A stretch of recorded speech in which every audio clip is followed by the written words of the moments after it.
বর্তমান সময়ের মানুষেরা সুখ চায় না। কি অবাক হচ্ছেন? সত্যি বলছি, এখনকার মানুষ সুখ চায় না। তারা চায় অন্যের চেয়ে বেশি সুখী হতে।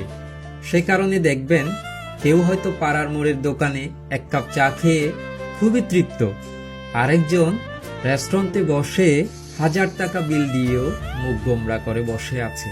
কেন? কারণ তার চেয়ে ভালো কোনো রেস্টুরেন্টে আরেকজন ওই খাবারটা ভালো দাম দিয়ে খাচ্ছে। এই যে অহেতুক তুলনা, এই তুলনাই যত অশান্তির কারণ।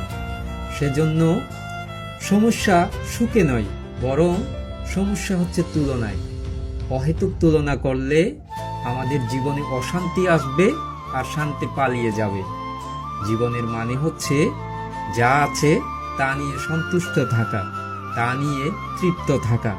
তাহলেই দেখবেন আপনার জীবনের সুখ নিজে থেকেই